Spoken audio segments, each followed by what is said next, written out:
Om Bhurabhuvah Swah Tatsaviturvarenyam Bhargo Devasya Dhimahi Dhiyo Yo Naha Prachodayat. Om Shanti Shanti Shanti.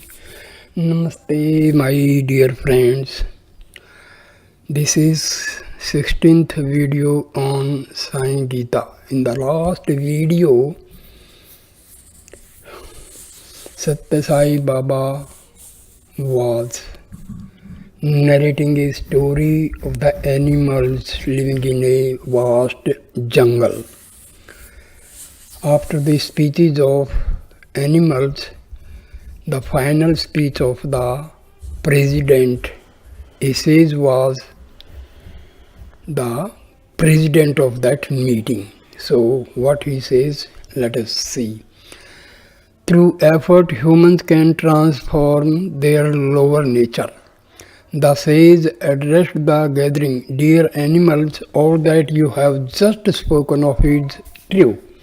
Whenever a spiritual teacher does something or says something to us, it is meant for our own good. It is intended to promote our inner development and also our friendship and good understanding with others. But as soon as this friendship flowers and understanding blossoms forth, human beings become suspicious and think that something bad is being done to them. To your face they will offer salutations and use words of praise, but behind your back they will criticize and revile you. Filling themselves with opposites like that and with low forms of cleverness, they waste their intelligence and their lives." All the defects have been pointed out here are certainly true and present in humans.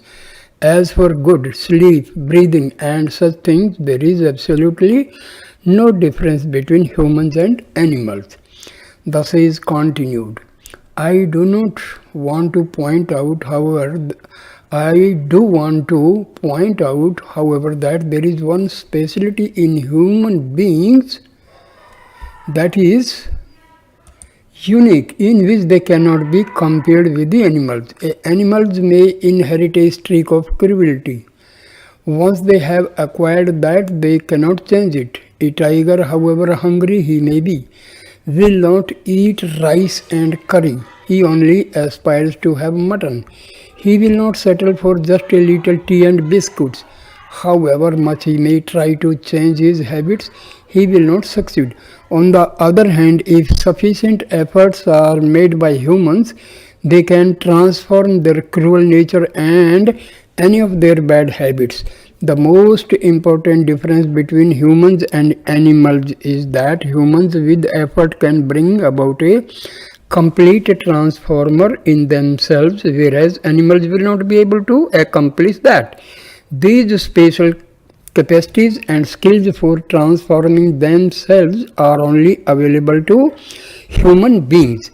The fox got up and said, Swami, we will concede that human beings have these special capacities for changing themselves. But if they do not make use of these capacities, do they deserve the high status that they enjoy? The president declared, if anyone has the capacity to change himself but does not use it, then he is much worse than an animal. At this, all the animals burst into an uproarious applause.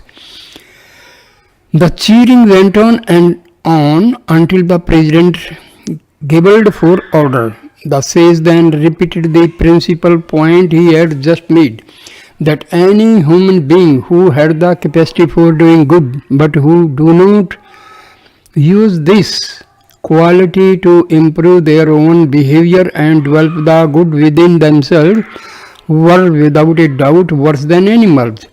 Then the sage added, what is the use of all the learning that human beings accumulate? Will it change their faith? As soon as bad thoughts enter their heads, Their thinking becomes dull and they become like idiots. In learning and skills, humans have attained a high status, but all this learning is only for the sake of procuring some bread. They use their education only to fill their bellies and to eke out at living good. All this point the fox got up and added to what the president had just said. In the process of acting out their livelihood, humans use all kinds of unethical means. In this respect, it is clear that we animals are much better than human beings. The fox got carried away by his own rhetoric. He continued for some time on the same theme. We are always here in gaining our livelihood. In all respects, when compared to humans, we are far better. Really, we are the best. He got an exuberant, almost riotous ovation from the whole four-footed assembly. Everyone agreed wholeheartedly with this appraisal and urged the fox on to say more. But now the enthusiasm had exceeded its limits and the president pounded the gavel and called for order. The sage arose and made a few additional remarks. He explained the second major difference that makes human beings unique. He said, man has been able to conquer Maya. He has been able to master illusion. Once he has achieved that, he is able to experience the Atma, his own true divine self. Then he can reach the state of nirvana, the exalted state of eternal bliss. This is a vital difference between humans and animals. The vital difference between human beings and animals. Human beings have the power and also the authority to conquer Maya and totally free themselves from delusion. If man takes the trouble and makes the effort, he will be able to directly experience the Atma and thereby know himself as the divinity that he truly is. With the help of spiritual exercises, he can reach nirvana and be immersed in supreme bliss. In the interest of truth, I have to point out that you animals do not have these powers and potentialities with which human beings have been endowed. The sage added, dear children, in the English language, human beings have been collectively called mankind, using the generic term man. The same is given in Sanskrit as manava. The inner significance of man is that human beings can separate and remove this illusion, Maya. They can get the vision of Atma and immerse themselves in wisdom and joy in the state that is called nirvana. This then is the meaning conveyed by these letters, man. Their M stands for Maya, removed. A stands for Atma, realized. N stands for Nirvana, attained. Attaining Nirvana means that man becomes one with joy and bliss. So a true human being is always one who has removed the ignorance of Maya, who has had a vision of the Atma and who has become merged in the supreme state of bliss. When the sage had finished, all the animals bowed their heads and there was a deep, reflective silence. They mulled over the words the president had spoken. They had to agree that these were three possibilities which they, in their present forms, could never hope to achieve. But then a question was raised by one bold buck. Have all human beings been able to attain this? The sage responded with a resounding no. He said, only very, very few people care at all about these extraordinary treasures which are their birthright. Most people fritter away their lives never pursuing these invaluable opportunities of human life. Their pursuits reek with selfishness, and they treat each other much worse than animals. Although humans have this great capacity for wisdom and bliss, they do not develop themselves in this direction, and so they have not been able to derive any real joy from their lives. Most human beings behave even worse than animals. The animals came to a consensus and agreed that these people who do not make any effort at all in these directions are just like them, and there is absolutely no reason for distinguishing them from animals. The sage agreed. Then, on a personal note, the president explained the reasons why he had come into the forest to live. He said, human beings do not care much about these noble qualities.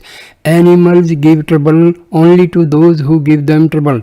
Otherwise, they will live in peace with one another. But humans hurt those who do not hurt them at all. Without any reason, they begin to blame and cause trouble, harming people who are unblemished and who have given them no cause for provocation. Humans also enter into kinds of improper work which they have no right to be engaged in. He concluded, it is for these reasons that many true spiritual seekers have become renunciates, have given up the company of man and gone into the forest to live.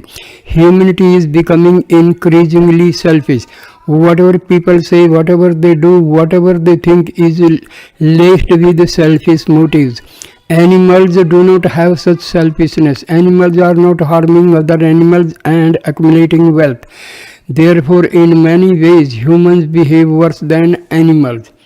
In this context, Krishna said to Arjuna, be a true human being, not one who is worse than an animal. Rise above the animal nature to your true human nature. There are two qualities of animals that you should never have. You are neither a sheep, which is timid and fearful, nor you are a tiger, which is cruel to others. You are a man. You are worthy of higher things. Be fearless. Do not ever allow yourself to be subjected to fear. In truth, you yourself are the divinity. Sorrow and fear can never have any power over you. Whenever you have a firm faith in God, you will be fearless. But if you do not have, there is infinite power inherent in the human heart. But despite such power, you do not have faith in yourself. What is the reason for this? The reason is that you feel separate. You believe that you are different from the divinity. But in truth, the divinity is always inside you as your very core. This same divinity pervades the entire universe. When you develop a firm faith in God, you will never have any fear whatsoever. You will recognize that the God you worship is the one who is present everywhere in whatsoever. You will recognize that the God you worship is the one who is present everywhere in everyone and everything, and also in yourself. That belief will remove all vestiges of fear from your heart. But if you do not have that faith, then you will be ridden with fear. Every moment, every step, you will be afraid. When a truck comes in the opposite direction on the road, you will be afraid. Right from the very moment when you get up from the bed until you again go to bed, you will be afraid. And even in bed, you will be afraid that thieves might break into the house and steal your belongings. You will be expending your entire time in fear. But this is not the way a human being should live. You should become steeped in the conviction that the divinity is present everywhere and thereby attain utter fearlessness. Your faith in the omnipresent divinity is the key to developing fearlessness. Only when you lose faith will you develop fear. Only when you forget your true self will fear arise. You have forgotten your own true nature. You have forgotten the Atma. You are considering yourself to be this little 5.5 foot body, but the truth is that you are infinite in form and your power is unlimited. When you make an effort to remove the delusions and get a vision of the Atma, you become immersed in the bliss of Nirvana. then you can call yourself a real human being. If you make no effort along the path of self-realization but demean yourself into dark selfish pursuits and degenerate behavior, you become more like a demon than a human being. Do not fall to such depths. Conduct yourself life so that you can truly call yourself a human being and live up to the high ideals that you inherited when you were given this sacred human birth. Develop good qualities and gain the grace of the Lord. One of the names Krishna used to address Arjuna was the one who delights in being engaged in work. The most of you are given some work to do, you quickly get disgusted with it. When Sunday comes and you have a day off from work, you are happy. But if every day came when Arjuna had no work, he would be very unhappy. Arjuna always felt a great deal of joy and delight when he worked.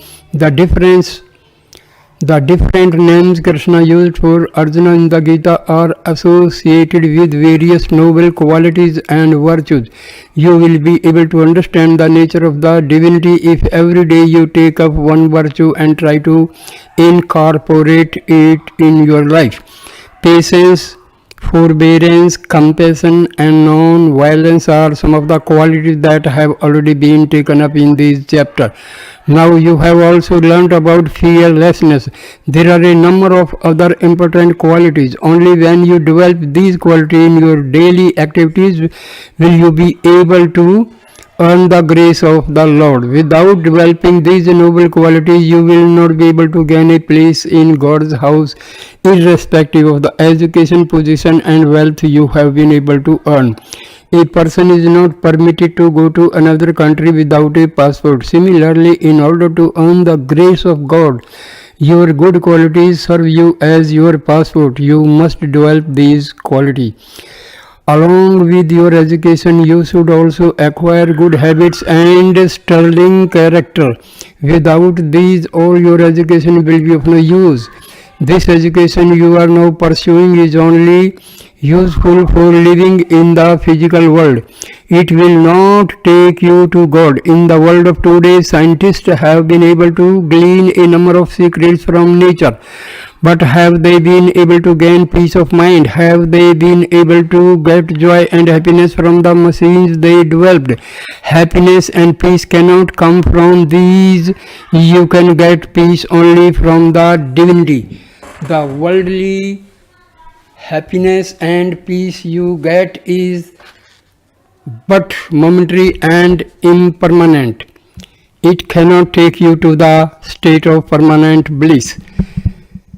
The wisdom chapter of the Gita emphasizes the practice of recognizing the one all-pervasive divinity that is always very near to you. This chapter is a very long one. There are 72 verses in it. But you will not be able to get rid of your sorrow by just learning these verses and merely chanting them every day. That will not be of much use to you. You will have to make a very strong effort to practice the inner meaning of these verses and apply them constantly in your day-to-day experiences. Only when you practice them in your daily life and make them your own, you will be able to earn the grace of God.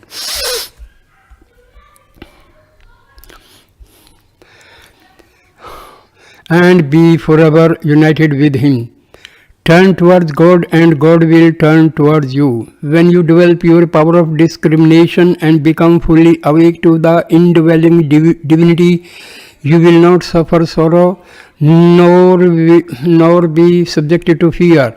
But as long as you have attachment to the body and attachment to objects, fear and suffering will be with you. Therefore, Krishna told Arjuna to develop his discrimination and rid himself of body consciousness. He told him that once he was free of body consciousness, he would be able to develop integral vision. embodiments of love. Mankind today has three types of vision. The first is body-oriented vision, which is totally superficial. When you have this kind of vision, you see only the external appearance of others, such as the clothes and the ornaments they wear, their facial features, their body characteristics, their peculiarities of speech, etc. This type of vision is oriented only towards the phenomenal world. The second kind of vision is insightful vision. Instead of focusing on the external characteristics of others, you focus on their inner feelings, particularly as it is reflected in their behavior and expressions. You gauge the thoughts in another's mind and the feeling in their hearts by carefully watching what they say and do. When you have this kind of vision, you become concerned primarily with the deeper feeling and motivations of other person's sacred vision. The third kind of vision is integral vision. With this kind of vision, you do not concentrate on another's external features or even their inner feelings. When you have integral vision, you see the divine consciousness that pervades everyone, the inner unity that prevails everywhere despite body differences and differences in expression and emotional makeup. You realize that feelings, thoughts and behavioral characteristics all undergo change and transformation, but you are not interested in characteristics that change with time. With integral vision, you are wholly oriented towards the unchanging, indwelling divinity. Such a deep inner vision is a sacred vision. When you have this, you are in the hands of God. More than that, not only you are in the hands of God, but verily you become God himself. The truly wise say that one who knows God becomes God. As you perceive, so you become. Therefore, when you gain integral vision, you take on the sacred nature of the divinity itself. To become a person of the highest wisdom, you must develop integral vision. You must steadily abide in the inner unity that is at the core of all the outer diversity. It is for this reason that Krishna commanded Arjuna to steadily turn his vision towards his highest self and to maintain that vision at all times under all circumstances. Chariot festivals. In India, there has been a tradition from ancient days for temples in villages and towns to conduct chariot festival. During these festivities, the idol of the deity installed in the temple is taken in procession. First, a huge chariot is constructed for this purpose. Then the chariot is elaborately decorated and beautiful seat is provided therein for the deity. On the auspicious day, the deity is transferred from the temple to the chariot with appropriate rituals and incantations. The chariot is then taken through the streets in a colorful procession pulled by devotees and preceded by groups of dancers, musicians and singers. Along the course of the procession, many people offer worship to the deity by lighting sacred lamps and waving them as the chariot comes by. During these festivals, thousands of people gather coming from all surrounding villages. Three kinds of people come. The first kind, which constitutes the bulk of the people present for the festival, concentrate all their attention on the chariot and its external appearance. Then there are others who concentrate mostly on the sacred feelings generated by the procession, such as the fervent piety of those who are pulling the chariot, the ecstatic joy of the dancers and singers, and the reverence of the priests and devotees who are offering worship. Thirdly, there are a few who recognize the real purpose for which this festival has been arranged.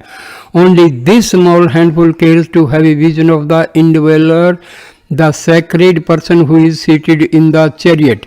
Of course, the festival is being celebrated for the purposes of installing the image of God in the chariot. Without the representation of God, the festival would have no meaning. This sacred figure inside the chariot Chariot represents the indweller who is God himself, but only the rare individual will turn his full attention towards that divinity. Most people will see only the physical appearance of the chariot, its decorations and other such things as the fine raiment put on the sacred image inside, the costumes worn by the dancers and musicians, and all the sound and color of the festivities. The largest number will concentrate only on these external things, but there will also be some people who concentrate their attention on the rituals of worship and the offerings being made, such as the breaking of coconuts, the waving of lamps and incense, and the devotion expressed through these rituals. The number of people with this kind of vision and interest will be much smaller than those who concentrate on the decorations, the dances and the dramas, and all the external paraphernalia associated with the festival. But the divine person who has been installed in this chariot, who is driving this chariot and who is the resident of this chariot, will be seen by only very small number of intensely devoted people who yearn to have the sacred vision of the divinity. In the huge throng turning out for the festival, such people may be counted on the fingers of one's hand. For them, all the outer trappings and all the sound and excitement of the process will only get in the way of their having a real vision of God.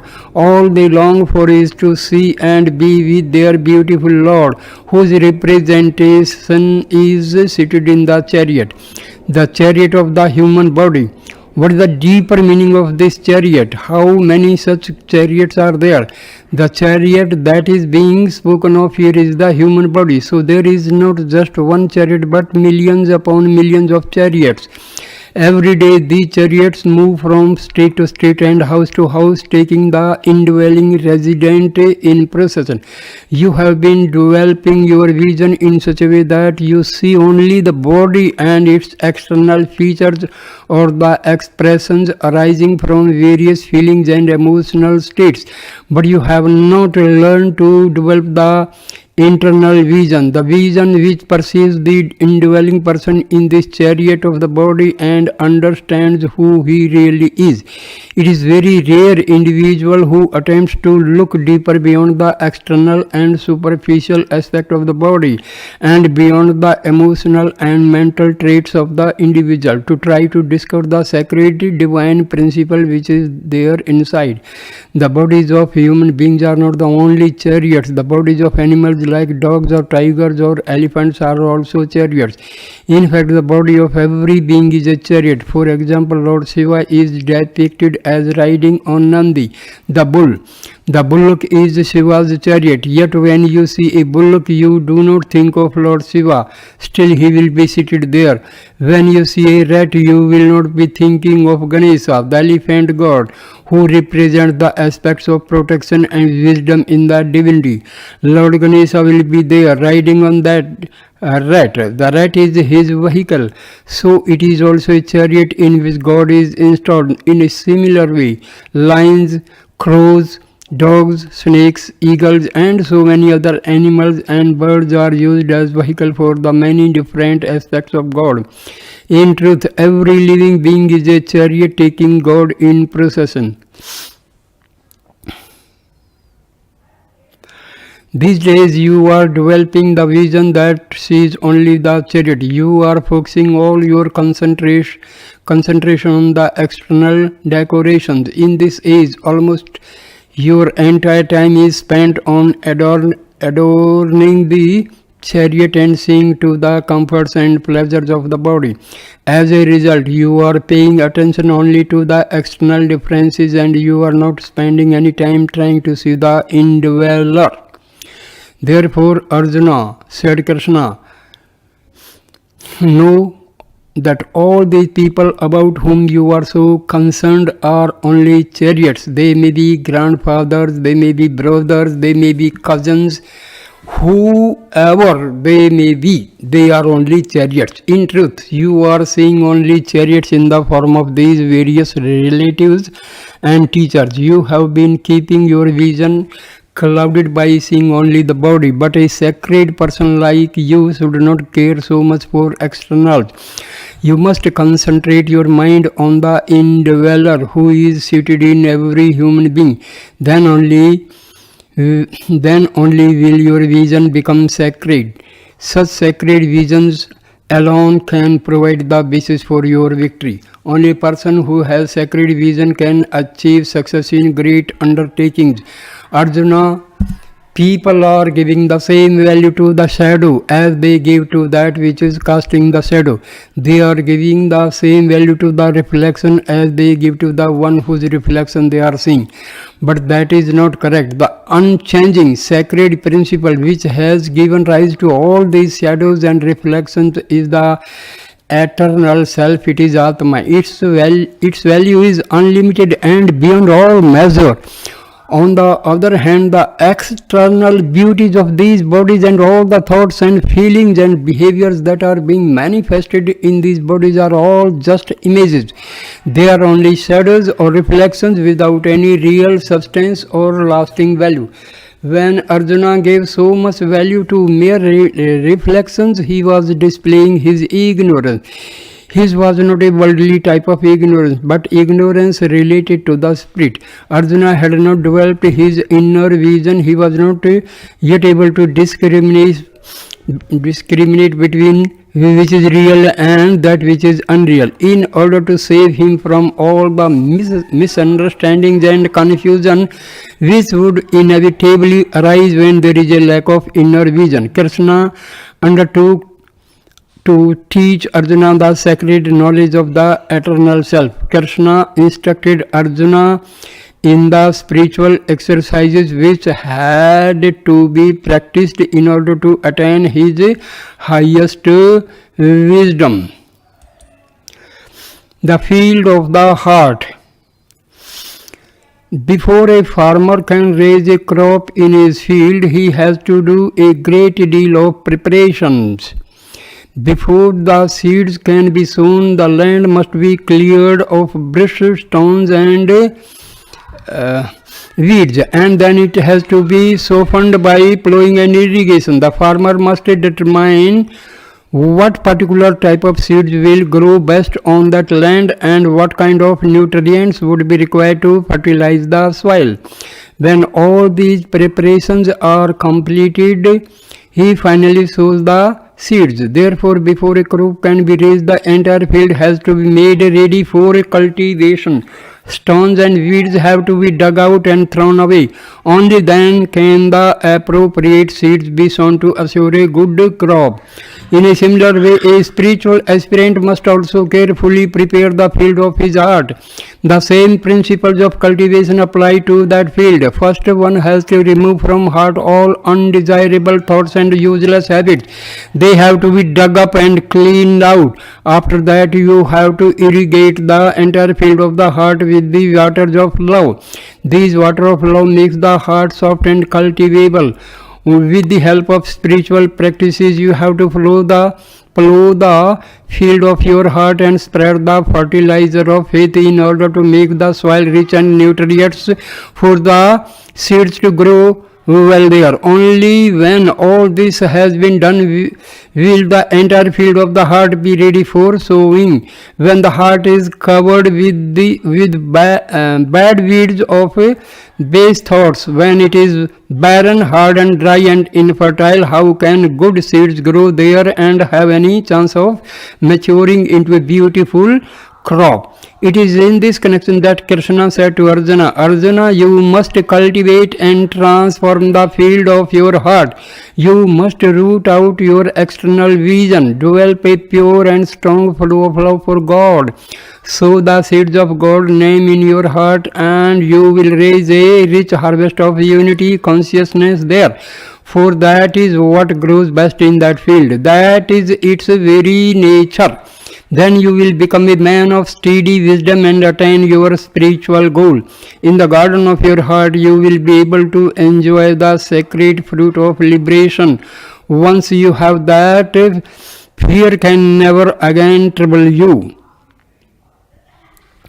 True fearlessness. When you have steady faith and an integral vision, and when you constantly think of the indwelling divinity, you will not become elated by joy nor shrink away from sorrow. It is only then that you will become completely fearless. Fearlessness does not mean the absence of fear. True fearlessness completely transcends fear. It is altogether different and much higher than the mere removal of fear. The latter is a momentary experience. It comes and it goes. For example, if you happen to see a rope lying on the ground after dusk, you might think in the failing light that it was a snake. Fearing that the snake might harm you, you would switch on your flashlight to get a better look at it and see if it is a poisonous snake. But as soon as the light shines on it, you realize that it is not a snake at all but a piece of rope, and with this realization your fear disappears instantly. Here you were subjected to fear and then you became free of fear. Both were just transitory experiences. Fear is only a delusion created by the mind. Lack of fear is also a delusion created by the mind. Mistaking one thing for another leads to fear. Recognizing the mistake and rectifying it leads to the removal of that fear. But true fearlessness is not associated with these two at all. Fearlessness is a permanent state where there is no question of ever experiencing any fear. When you are imbued with fearlessness, you are continuously aware of your own reality. At that point, it would be impossible for you to become subject to fear. You should not consider this quality of fearlessness just the absence of fear. When you are truly fearless, you will not be aware of any second entity at all. You can have fear only when there exists a second object who evokes the fear in you. But fearlessness is always associated with unity consciousness. It refers to non-duality, where there can be no two but always one. Only in the state of non-duality will you be truly fearless. When you forget your true self, you will suffer from fear. When you remember only the world and not God, you will suffer from fear. When you are filled with desires and attachments, you will suffer from fear. When you are deluded by objects, you will suffer from fear. On the other hand, when you are immersed in the transcendental reality, you will be totally free from fear. You will never be afraid of anything. Then you will be truly fearless. Krishna said, Arjuna, there is only one thing you will have to develop. You need not dwell further your vision of the phenomenal world, nor do you need to further develop your mind. You need only to develop the vision of the one existing everywhere in everyone. If you know it and if you remember it, then you will not be subject to this constant cycling between fear and its removal. So long as you have the deluded perspective that the world is real and made up of separate objects, your vision will be clouded and you will be subject to fear. But when you recognize the truth of the unity of the whole creation, you will be forever fearless. A person like you should become wise and never again experience fear. So I end this video here. Thank you, my dear friend, for watching and listening this wonderful video. Please like, comment and share the video and subscribe my channel. Thank you. Namaskar, my dear Sai Rams. Namaste.